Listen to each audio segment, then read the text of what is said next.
Chapter 2. Jonas watched his father put a fresh cup of tea. He waited.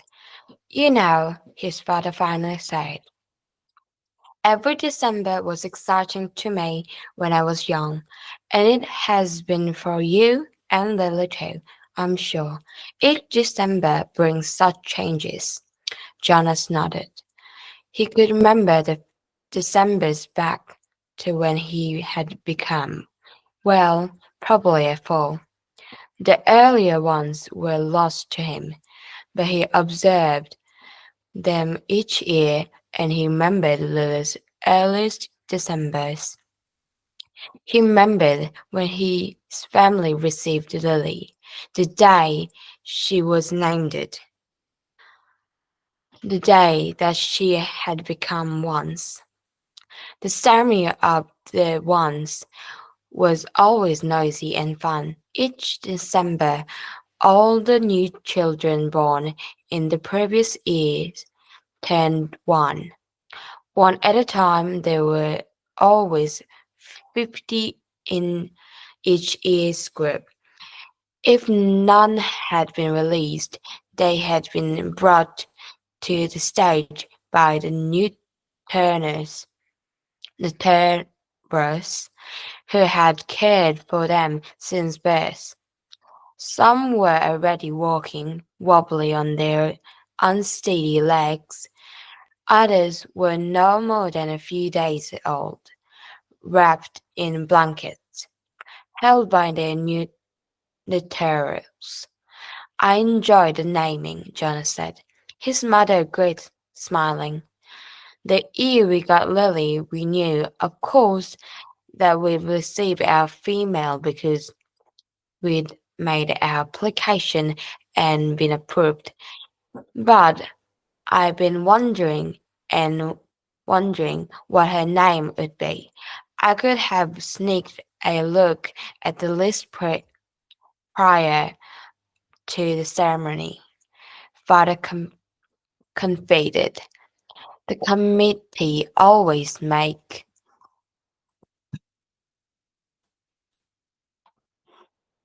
the list in advance, and it's right there in the office at the nurturing center.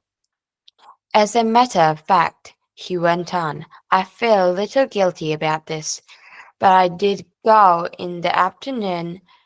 I, but I did go in this afternoon and look to see if this year's naming list had been made yet. It was right. It was right there in the office, and I looked up the numbers 36. That that's the little guy I've been concerned about because it occurred to me that it might enhance his nurturing if I could call him by name, just privately, of course, when no one else is around. Did you find it? Jonas asked. He was fascinated. It didn't seem a terribly important rule, but the fact that his father had broken a rule at all awed him. He glanced at his mother, the one responsible for ad, adherence to the rules, and was relieved that she was smiling. His father nodded. His name, if he makes it to the naming without being released, of course, is to be Gabriel. So I whisper that to him when I feeded him every 4 hours and during exercise and playtime. If no one can hear me, I call him Gabe. Actually, he said and grinned. Gabe, Jonas tried it out. A good name, he decided. Though Jonas had only become a five the year that they acquired Lily and learned her name. He remembered the excitement, the conversation at home, wondering about her, how she would look, what she would, who she would be, how she would fit into their established family unit. He remembered climbing climbing the steps to the stage with his parents, his father by his side that year instead of with the nurturers, since it was the year that he would be given a new child of his own. He remembered his mother taking the new child, his sister, into her arms, while the document was read to the assembly. Family's unit, new child 23. The name had read Lily. He remembered his father's look of delight, and now his father had whispered, "He's one of my favorites." I was hoping for her to be the one. The crowd had clapped, and Jonas had grinned. He liked he liked his sister's name, Lily, barely awake, had waved her small face.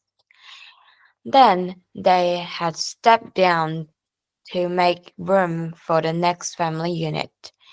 When I was 11, his father said, "Now, as you are, Jonas." I was very impatient, waiting for the ceremony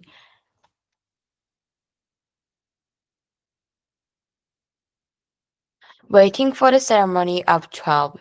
It's a long 2 days.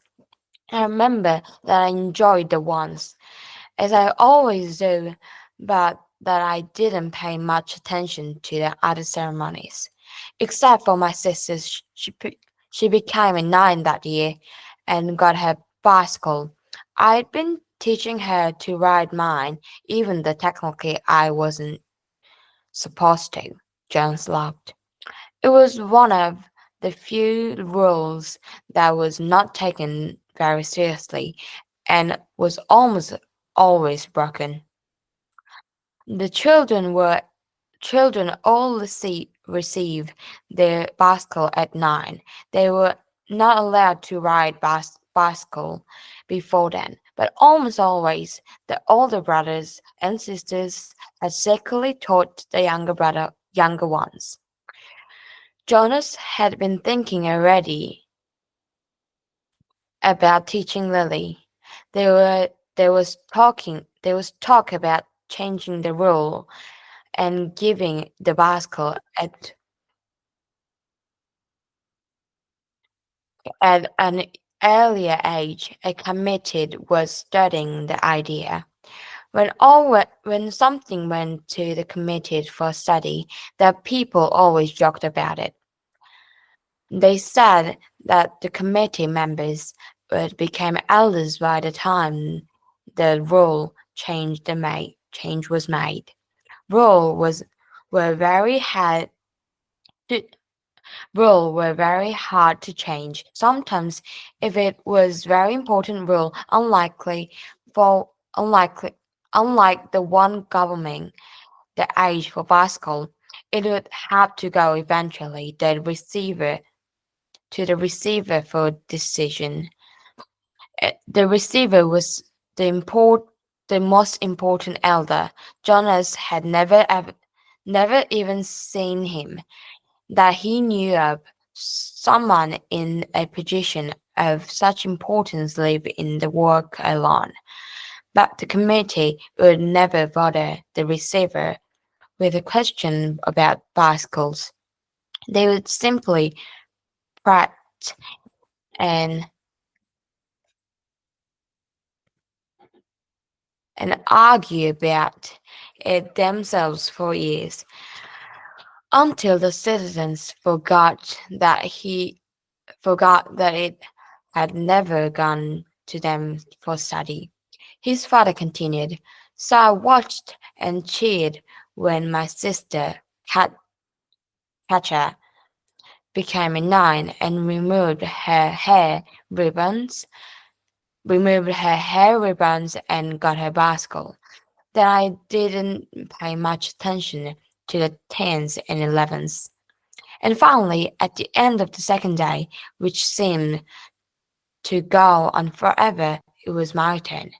It was the ceremony of 12. Jonas shivered. He pictured his father, who must have been shy and quiet boy, for he was a shy and quiet man, seated with his group, waiting to be called to the stage. The ceremony of 12 was the last of the ceremonies, the most important. I remember how proud my parents looked and my sister too. Even though she wanted to be out riding the bicycle publicly, she stopped fidgeting and was very still and attentive when my turn came. But to be honest, Jonas, his father said, for me there was not an element of suspense that there is with your ceremony, because I was already fairly certain of what my assignment was to be. Jonas was surprised. There was no way, really, to know in advance. It was a secret selection made by the leader of the community, the committed of elders, who took the responsibility too seriously, that there were never even any jokes made about assignments. His mother seemed surprised too. How could you have known? She asked.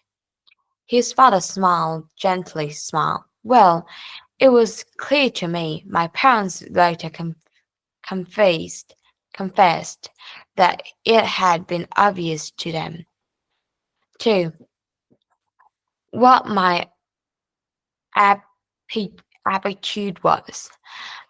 I had always loved the new children more than anything. When my friends in my age group were holding basketball races or building a toy or bridge with their construction set, all the things that I do with my friends, Jonas pointed out, and his mother nodded in agreement.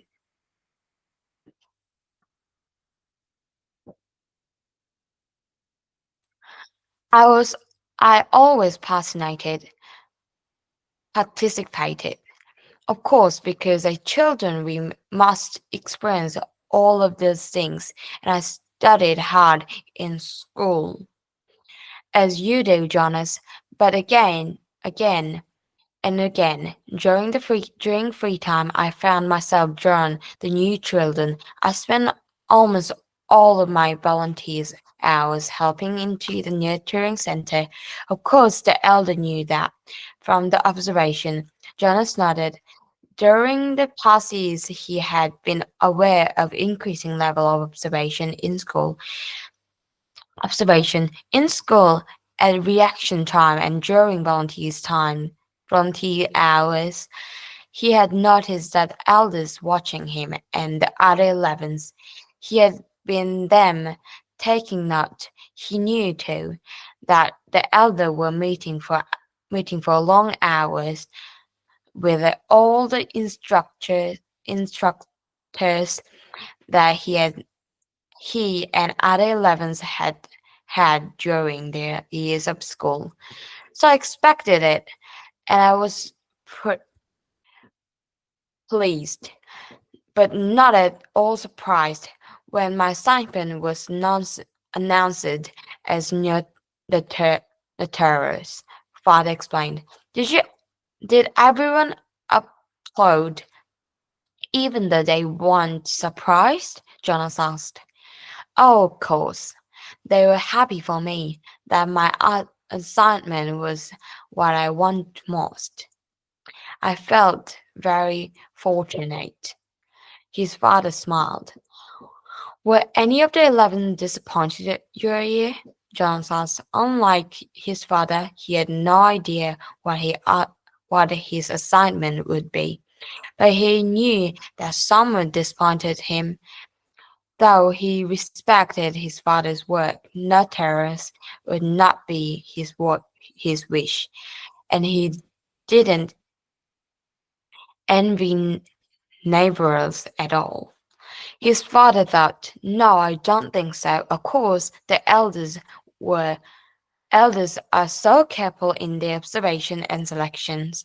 I think it's probably the most important job in your community." He used to say that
I remember when Asher was a new child at the nurturing center before he was named it.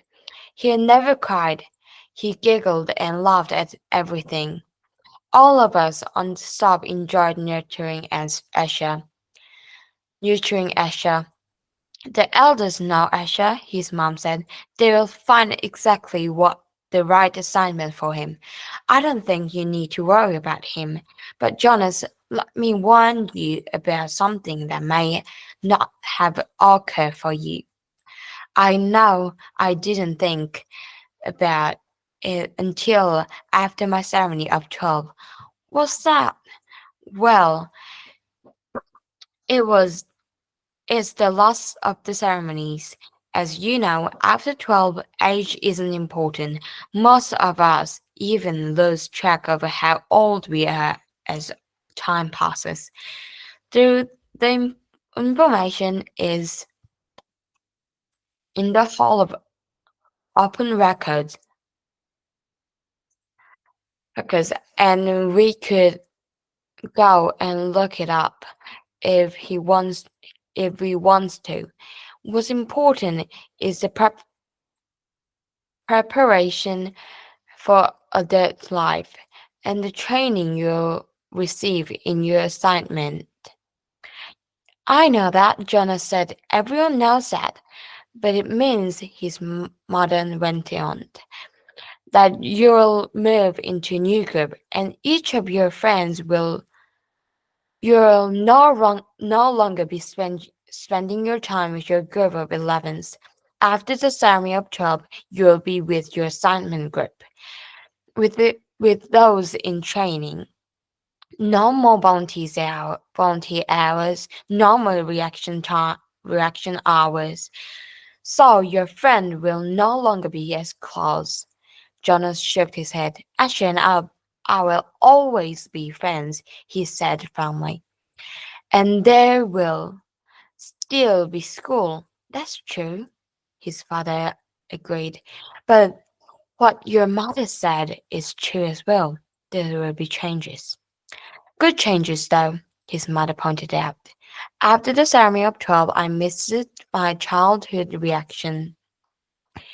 No, recreation. But when I entered my training for law and justice, I found myself with people who shared my interests. I met friends on a new level, friends of all age. Did you still play it all after 12, Jonas asked occasionally? His mother replied, but it didn't seem as important to me. I did. His father said, laughing, I still do it every day at nurturing center. I play bounce on the knee and pick a bow, and hug the teddy. He reached over and stroked Jonas' neatly trimmed hair. Fun doesn't e- Fun doesn't end when you became 12. Lily appeared with her nightclothes in the doorway. She gave an impatient sigh. This is certain a very long private conversation, she said. And there are certain people waiting for your comfort object. Lily, her mom said kindly. You're very close to being an 8. And when you're an 8, your comfort object will be taken away. It will be recycled to the young children. You should be starting to go up to sleeping without it. But her father had already gone to the shelf and taken down the shuffle elephant which was kept there. Many of the comfort objects, like lilies, were soft, shuffled, imaginary creatures. Jonas had been called a bear. Here you go, Lily Billy, he said. I'll come and help you remove your hair ribbons. Jonas and his mother rolled their eyes. Yet they watched affectionately, affectionately as Lily and her father headed to her sleeping room with the shuffle elephant that had been given to her as her comfort object when she was born. His mother moved to her big desk and opened her briefcase. Her work never seemed to end, even when she was at home in the evening. Jonas went to his own desk and began to though, sob through his school papers for the evening's assignment, but his mind was still on December and the coming ceremony, though he had been resu- reassured by the talk with his parents. He hadn't the slightest idea what assignment the elders would be selecting for his future, but how he might feel about it when the day came.